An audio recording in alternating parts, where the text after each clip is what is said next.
Alright, so this video is going to be about the spiritual bottom feeders, Satanism, people picking on vulnerable individuals sexually, romantically, and otherwise.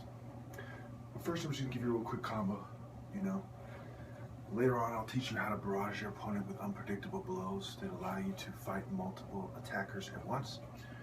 We just throw something out there. You've seen all of these moves before. I'm just putting them in a way that you can understand and in a way that flows together.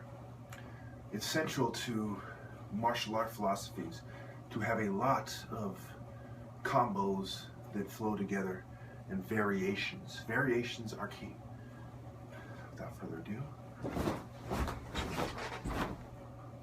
Okay, so what I did there, front kick, came down, chop to the neck, proceeded to side kick to the stomach, and ended with a sun punch to the nose area, to the nasal. Thank you. This video is about people who take advantage of you being targeted. There's rapists who rape you when you're drugged because they know you're, if you've been to the psych ward, that you're losing credibility in the eyes of the unscrupulous system. There's gays, there's catfish, there's large women. Okay? Now it doesn't matter how much, sympathy or empathy I might have for some of these people, whatever made them so desperate and twisted in the head, it doesn't matter. Because what they're doing is wrong. And they're taking advantage of probably the most vulnerable people in society. It's arguable whether these people are more vulnerable than somebody who's developmentally challenged. In a way, we believe the developmentally challenged more than the targeted individual, if they manage to express what they believe is wrong or going on. So, part of my reason I decided never to settle and to truly tell people why it's wrong to settle is for this reason. And I tried to explain in the past is how society is full of gold diggers and feminists, and they've come together to get the less attractive women matched up with attractive men who aren't rich, and all the most attractive women tend to go to men who are rich, and most of them aren't attractive. And this is not a fair matchup system. This is the rich exploiting the poor in another way. This is the rich taking advantage of the poor in another way. They take their resources, they exploit their labor, they also get their women, and the women who are poor. And it affects the men who are poor, who otherwise would have been able to match themselves with, and with targeted individuals, it's easy for them to take this route. If you're a handsome man and you don't make six figures, for example, it's easy for them to exacerbate the problem, to feed into it, to make it so that you can't, find a date. They're cyber attacking you, they're messing with your results on dating sites, they're having women distract you just, to no avail. So they're teasing you, they put in your mind the thought of getting pussy, and then they take it away from you. And this might make you more vulnerable, more susceptible to, for bigger women.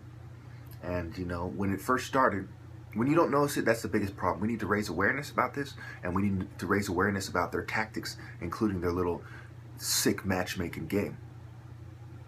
Hey, some of these women that they take advantage are, people in mental health, in the military, people who are family members of the gang stalkers, and so on and so forth. Now they might hate me for exposing this, but it has to be said. We see people taking advantage of good-looking poor men. I've said it before, and I'll say it again. And there's a lot of good points I make that get buried. And they didn't do themselves any favors by doing what they did to me. They didn't do themselves any favors. The only attractive women, were extremely perpish women who they set me up with, perps to the extreme. And the unattractive women would try to play that sympathetic role and do less perp stuff, more informing on what you do, so they don't give themselves away. Oh, it's all set up, it's absolutely set up to sabotage your life, And You know, no matter how you look at it, it needs to be exposed, you know. So some of you might feel, you know, well, this is bad for big women and it's going to make big women look bad. But, you know, I'm being fair. Right now I'm looking at Anubis right fast. Matter of fact, I'm going to put the scales as the picture. I'm going to make this an edited video. The whole thing's going to be scales, you know, because this is about doing what's fair, what is right. You know, if there's a balance in society, you'll see people pretty much matching up with what they deserve. People will get what they deserve in a fair and balanced society. When we see groups of people preying on vulnerable individuals, you know, regardless who those people may be, it is not fair, and this needs to be addressed. So it doesn't just affect me, it affects countless others, especially targeted individuals. This is how society is made, and feminism absolutely feeds into it no matter what they say. And there are very small groups of feminists who think that, you know, maybe they can switch the gender roles and they can be the breadwinner. But these people, you know, even that crowd tends to be with other rich guys. It tends to be one female who makes like maybe 6 figures or 80,000, and her husband is like, you know, rich as well. And they're not truly challenging the gender roles in that aspect, in that regard.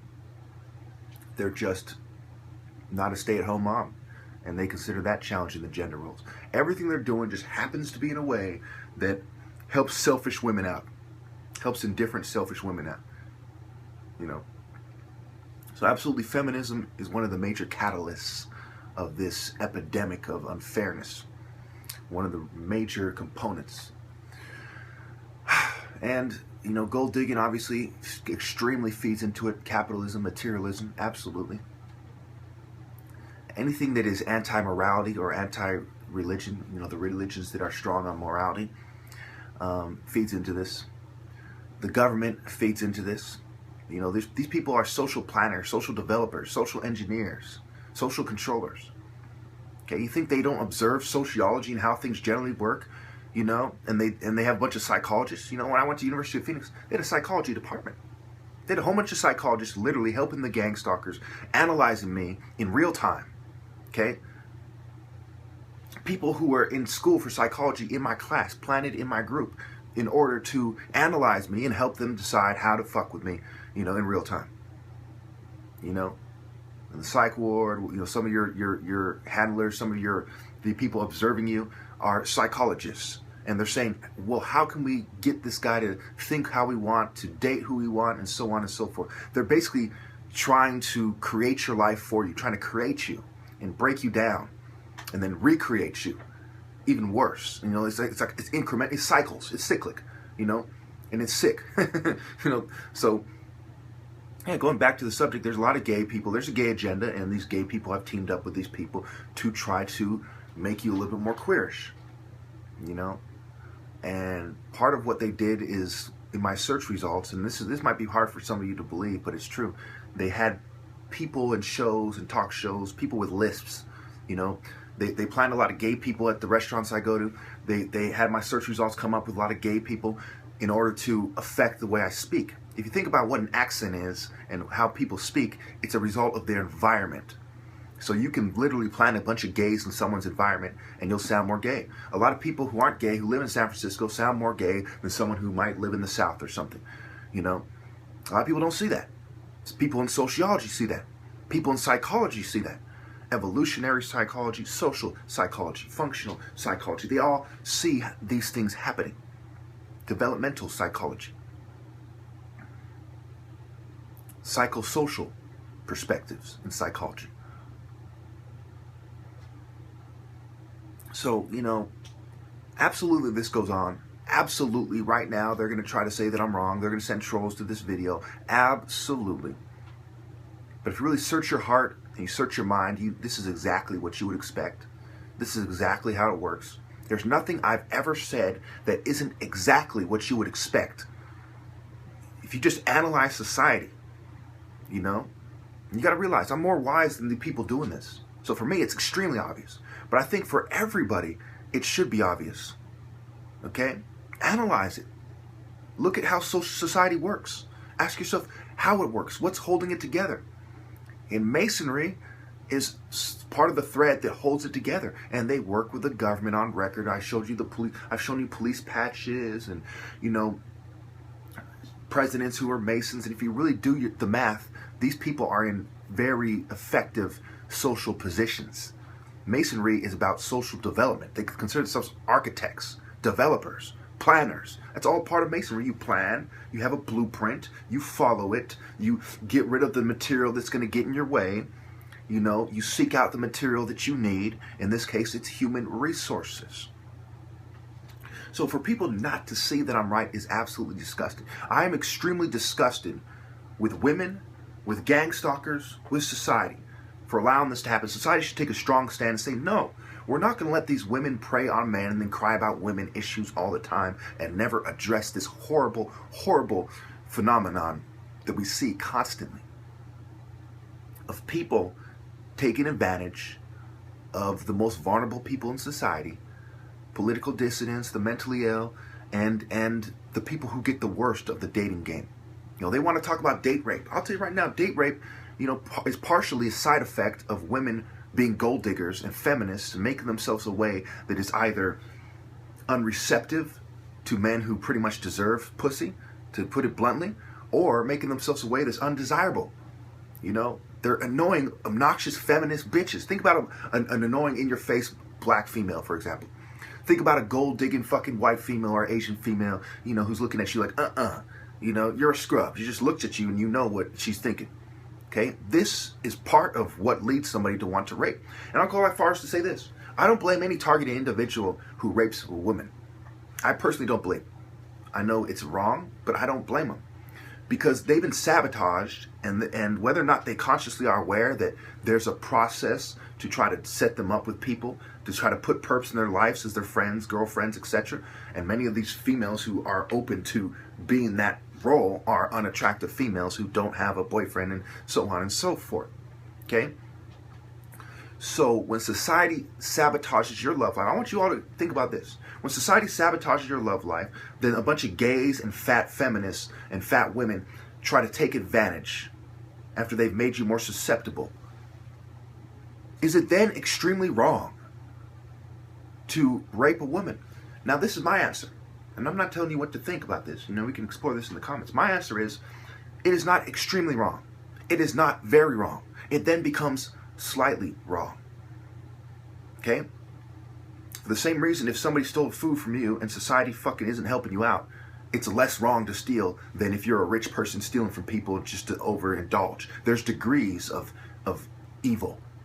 Okay? And so when society is tempting you to do evil and they fucking set you up to do evil, you know, I'm not saying you should do it, but I'm saying that should be considered. And these people sometimes will set the stage for a targeted individual to rape a woman. Then they'll use that to justify to themselves and their compatriots, their companions, to drug this person and rape them more, to increase the targeting or to increase the torture, the covert harassment. And think about it. You all know that I'm absolutely right, period. You all know this.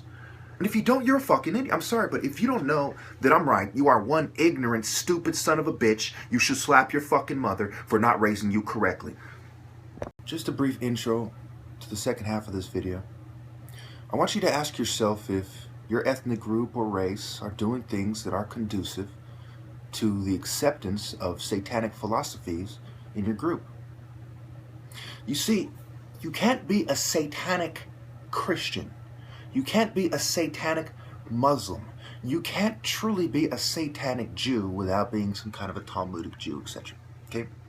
But you can be a Satanist who's pretending to be these things. So when these things are truly your philosophies, you are safe from the New World Order. You can be a satanic pagan. You can be someone who's an Egyptian mythology enthusiast who follows Typhoon or Set or Apophis, and so on. You can be a satanic pagan and follow Hades and so on. A gang member who's tatted with dragons and who's into the occult and talks about Lucifer and fallen angels in his flows. See, that's the problem with the spiritual bottom feeder philosophies. They allow for evil when religion does not. So to step away from the Abrahamic faiths and into the realm of the New Age, of this atheistic Satanism and so on. And that's why I'm going to show you these pictures. An atheistic Satanist, a homosexual Satanist community on Facebook with 1,000 people, and that's just one community of them. Notice there's 1,000 people. Satanic feminists, which is a very large movement. Satan is their idol. Satan is their, their mascot. Satan is, who they look up to and they try to embody and manifest. And they believe it will lead them to success, since Satan believes in selfishness, in compromising morality. Satan believes in doing evil to get things accomplished. Okay? So these philosophies from the jump are wrong. These pseudoscientific garbage philosophies, these spiritual bottom feeder philosophies, because they set the stage for the acceptance of evil. The highest forms of these philosophies, the most successful people within these philosophies, who are not exactly rejected by the mainstream people in these philosophies, are Satanists. And it's going to be hard for you people to swallow that. But I'm sure if you do your research, you'll figure that out. I've held your hand through a lot of this, people. Okay? And I shouldn't really have to. But I'm not going to say you're dumb and I'm smart or anything like this. But I'm going to say, do your research. It's best that you do your research and come to these conclusions on your own. Because a lot of times people will tell you the truth, and it just won't sink in. It won't resonate within you. But when you start clicking, the light bulbs start going off in your own mind. That's why I'm so convicted. People didn't tell me most of what I preach. I came to these conclusions on my own, sorting through countless conspiracy theories, books, and over 10,000 valid resources in the last 6.5 years alone. Do your research, people. Come to the correct conclusion. Spiritual bottom feeding was the catalyst for Satanism, and we are headed for the pure Luciferian doctrine. All the gang stalkers have noticed that I'm right about religion. This having blown up in their face to a certain degree already, and it's going to increase in the future, should prove my point. Why were they able to do what they did? Because they took a scientific philosophy about how to live their life. A scientific lifestyle, a pseudo-scientific lifestyle. It has to do with mental health. Instead of taking the religious angle. A religious person would have never truly done this. A true Christian, Muslim, or a real Jew would have never done this if they lived by their philosophy. This is something that scientific people did. They said, we'll take a secular humanist perspective. We'll take a psychiatric perspective. We'll take this perspective or that perspective. Different pseudo-scientific, psychological, and, quote-unquote scientific perspectives. Had they had the morality to look at it and say, when you do something wrong, it's going to affect you. Do unto others as you would have them do unto you. An eye for an eye, and things of this nature. And they would realize, you know what, I don't want to do this. Because when I do something wrong, it's going to affect me, and in most cases, it's going to affect other people I care about as well. For example, if you have a family and you rob a bank, okay, there's a chance that you're going to go to prison, and your family is going to suffer as well, because you're not there to provide, you're not there to give them care and fulfill their intimacy needs and what have you. So these people did not want to consider morality. They wanted to remove it from the situation. And they have different reasons why they say, well, religion did this when atheists are the biggest killers in history, Mao and Stalin. They'll say, well, we got to fucking, fight, we got to prepare for Russia and China and all these other countries. We can't let them pass us when they're in the same the greater secret society structure they are. And they basically mutually agreed to bring in a satanic world where people are fucking, human resources and not seen as people. And so on. So by following their philosophies, their spiritual bottom feeder philosophies, it has failed them. And now their whole groups of people are going to suffer. I've identified the groups that are doing this more than any TI I've ever come across. Okay, they say, they seem shocked. They're like, oh, they're like, the perps will be like, oh, I never thought of that, or I bet, and try to switch the topic. Other people will be like, he's right. I never thought of it that way. You know, and all of these groups, these political groups, these feminists and gays and so on, you know, they're all going to suffer. They just don't see it yet. Because of catfishing, because of taking advantage, because of preying on susceptible, vulnerable people, that the philosophies that they believe in have allowed for, their groups are going to suffer. They're going to suffer. The people who think like them are going to suffer. Even if their agenda keeps continuing to prevail, okay, people are going to be more and more aware of the kind of scum. And the more passionate someone is, like, you know, as people go through life, they're going to say, you know, these gay people are sickos who got this far by fucking doing evil shit and preying on vulnerable individuals, being hypocrites, preying on political dissidents. You know, they're going to see these people for what they truly are. There's already millions and tens of millions of Americans who see these people for what they are. You know, there's a lot more people into conspiracy and into politics and who truly analyze these groups than you might think. Almost certainly they haven't analyzed it as much as I have, but they've analyzed it too. They have a certain awareness of it. And, you know, so you got to realize, man, the whole time I'm talking about your philosophies. I'm making the best arguments you've probably ever heard on these subjects about why their philosophies are harmful for them, their families, and society. They just refused to concede, and now it's starting to blow up in their face. People are going to start looking at gay people like, you're sickos who are helping the New World Order more and more. And the more you bring in your agenda, the more obvious it will be. People are going to start asking themselves more and more, well, how did they accomplish gay marriage? Well, how did they increase the homosexual populations of America? And no, we don't believe that there was all these gays everywhere. Imagine when it gets to like 50% gays. People are going to say, look, 50% of the population weren't magically in the fucking closet. Especially if you say being gay is genetic, then logically most gay people don't reproduce. So then why aren't we seeing a decline in homosexuality instead of an increase if it's genetic? You know, people are going to say, well, this, and they're going to see my arguments and they're going to see other people's arguments and see how they're teamed up with mental health. And they're going to say, no, these people got this way by teaming up with our oppressors. You know, so you're going to have, you know, right now it's pretty evil. You know, the spiritual bottom feeders have teamed up with the most evil people. That's why number 2 is the worst criminal. Number 1 is Satanist. They've teamed up with the most evil people. And as it becomes more and more painfully obvious what is going on,